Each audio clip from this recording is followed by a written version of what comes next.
आई, सायलीने आज घराच्या तिजोरीची चावी आणि तिच्या पगाराचे ATM कार्ड हॉलच्या टेबलावर फेकून दिले आहे. ती साफ म्हणाली आहे, ज्या घरात तिच्या घामाच्या पैशाची आणि 7 वर्षाच्या कष्टाची किंमत नाही, तिथे ती आता 1 रुपयाही देणार नाही. सकाळी 7:30 वाजता अमोलने हॉलमध्ये येऊन थेट मंगलाबाईंसमोर हे शब्द टाकले. मंगलाबाईंच्या हातातला चहाचा कप थरथरला आणि त्यातला चहा रकाळीत सांडला. त्या डोळे मोठे करून म्हणाल्या, काय म्हणालास? तिची एवढी हिंमत? माझ्या घरात राहून माझ्यावरच रुबाब दाखवते का ती? अमोल शांतपणे म्हणाला, आई, ती घरात नाहीये, ती माहेरी निघून गेली आहे. गेल्या 7 वर्षांपासून सायली या घराचा मुख्य खांब होती. बँकेतली नोकरी सांभाळून ती पहाटे 5 वाजल्यापासून रात्री 11 वाजेपर्यंत घड्याळाच्या काट्यासारखी राबायची.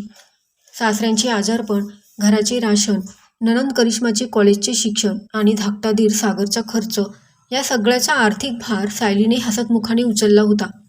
पण 2 महिन्यांपूर्वी घरात धाकटी सून मीनाक्षी आली आणि घराचे वातावरण बदलले. मीनाक्षी एका मोठ्या उद्योगपतीची मुलगी होती. तिच्या येण्याने मंगलाबाईंचे डोळे तिच्या पैशाने आणि दागिन्यांनी दिपले होते.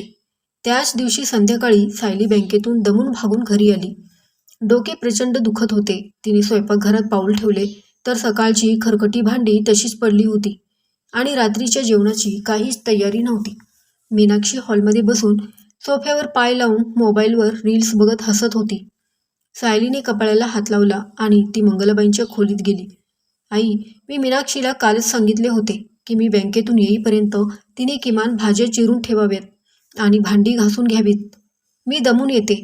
आल्या आल्या एवढं सगळं कसं करू? मंगलाबाईंनी पलंगावरून उठत तोंड वेडं वाकडं केलं आणि म्हणाल्या, आली मोठी बँक मॅनेजर. जरा 2 भांडी घासली आणि स्वयंपाक केला तर काय तुझे हात झिजणार आहेत का? अगं, मीनाक्षीच्या वडिलांनी माझ्या सागरला नवीन बिझनेस सुरू करायला तब्बल 20 लाख रुपये दिलेत. तिच्या अंगावरचे सोन्याचे दागिने पाहिलेस का कधी? तिच्या तोडीस तोड हुंडा आणलास का तू तुझ्या माहेरहून? नोकरी करतेस तर उपकार नाही करत आम्हावर. स्वतःचा चहा स्वतः करून पी आणि कामाला लाग. सायलीच्या डोळ्यात चटकन पाणी आले. तिने 7 वर्षे दिलेल्या पैशांची आणि सेवेची किंमत आज मीनाक्षीच्या 20 लाखांपुढे शून्य झाली होती. ती काहीच बोलली नाही. डोळे पुसत ती स्वयंपाकघरात गेली. दुसऱ्या दिवशी मंगलाबाईंच्या घरी सत्यनारायणाची पूजा होती. सायली पहाटे 4 वाजता उठली. तिने संपूर्ण घराची आवरावर केली. पूजेची तयारी केली. 50 लोकांचा स्वयंपाक एकटीने करायला सुरुवात केली. दुसरीकडे मीनाक्षी आणि नणंद करिश्मा सकाळी 9 वाजता उठल्या. आई, आम्ही जरा पार्लरमध्ये जाऊन येतो. पूजेला बसायचं आहे ना? छान तयार व्हावं लागेल आम्हाला, मीनाक्षीने साडी सावरत म्हटले. मंगलाबाई प्रेमाने म्हणाल्या, हो हो, जा, छान नटून या. लोकांना कळू दे पाटलांची धाकटी सून किती देखणी आहे ते. दुपारचे 12:30 वाजले. पाहुणे यायला सुरुवात झाली होती. सायली चुलीच्या आणि गॅसच्या उष्णतेने घामाघूम झाली होती. पूजेचे ताट वाढायची वेळ आली. पण मीनाक्षी आणि करिश्मा अजून आल्या नव्हत्या. शेवटी पाहुणे बसायला लागले तेव्हा त्या दोघी हसत घरात आल्या. करिश्माने सायलीच्या घामाघूम चेहऱ्याकडे बघून टोमणा मारला. वहिनी, बाहेर खूप ऊन होतं म्हणून आम्ही AC गाडीतून मॉलमध्ये फिरत आलो. पूजेचं जेवण तर तू केलंच असशील, कारण तुला तर लहानपणापासूनच राबायची सवयच आहे ना. त्या दोघी जोरात हसल्या. सायलीने मनातल्या मनात अपमान गिळला आणि पाहुण्यांना वाढायला लागली. रात्रीचे 11 वाजले होते. पाहुणे गेले होते. सायली सासूच्या खोलीकडे औषधांची बाटली द्यायला जात होती. खोलीचा दरवाजा अर्धवट उघडा होता. आतून करिश्मा आणि मीनाक्षीचा हसण्याचा आवाज येत होता. सायलीचे पाऊल तिथेच थांबले. करिश्मा मीनाक्षीला म्हणत होती, वहिनी, काय भारी आयडिया दिली ना मी तुला. तू फक्त पैशाचा आणि बापाच्या श्रीमंतीचा माज दाखवायचा. मग काय, आई स्वतःहून सायली वहिनीला नोकरासारखं राबवून घेतील आणि तुला 1 कपाचीही उचलबांगल करावी लागणार नाही. आपण दोघी रोज मॉलमध्ये फिरायचं. मीनाक्षी बेडवर लोळत हसून म्हणाली, हो ना करिश्मा, तुझी आई तर किती भोळे आहेत. अगं, माझ्या वडिलांनी सागरला ते 20 लाख रुपये फक्त उसने दिलेत, हुंडा म्हणून नाही. माझे बाबा तर स्वतः कर्जबाजारी आहेत. त्यांची सगळी श्रीमंती फक्त दाखवण्यापुरती आहे. पण सायलीला मूर्ख बनवून घरात काम करायला ही खोटी श्रीमंतीच बरी आहे. दाराड उभ्या असलेल्या सायलीला मोठा धक्का बसला. तिच्या पायाखालची जमीनच सरकली. ज्या मीनाक्षीच्या पैशाच्या नावाखाली तिचा रोज छळ होत होता ती श्रीमंतीच खोटी होती. सायलीने क्षणाचाही विलंब न लावता आपल्या मोबाईलचा कॅमेरा सुरू केला आणि दरवाजाच्या फटीतून त्या दोघींच्या संवादाचे स्पष्ट व्हिडिओ रेकॉर्डिंग केले. तिच्या डोळ्यात राग आणि अश्रू एकत्र आले होते. 9 वाजले. या घरात चहा नाश्ता मिळणार आहे की नाही? सायली, ए सायली, अगं कुठे मरून पडलीस? अमोलचा टिफिन कुणी बनवायचा? माझ्या पोटात कावळे ओरडत आहेत. दुसऱ्या दिवशी सकाळी मंगलाबाई हॉलमध्ये येऊन आरडाओरडा करत होत्या. मीनाक्षी आणि करिश्मा चहाची वाट पाहत सोफ्यावर तोंड कोमेजून बसल्या होत्या. तेवढ्यात अमोल आपल्या खोलीतून बाहेर आला. त्याच्या हातात सायलीचे ATM कार्ड आणि तिजोरीच्या चाव्या होत्या. त्याने त्या टेबलावर फेकल्या आणि म्हणाला, आई, ओरडू नकोस. सायली सकाळी 6 वाजताच तिच्या माहेरी निघून गेली आहे. मंगलाबाई रागाने तांबड्या झाल्या.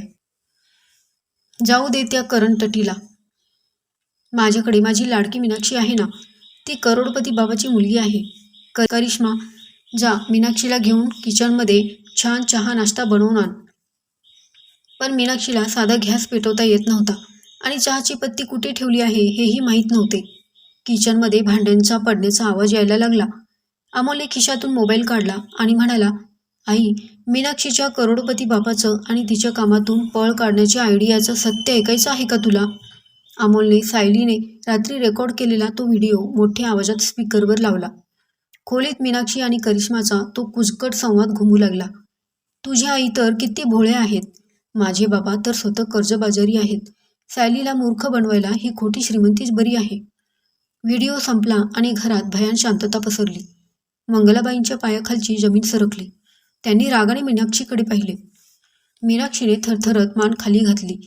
तेवढ्यात सागरही तिथे आला आणि म्हणाला, हो आई, मीनाक्षी खरं बोलतीये.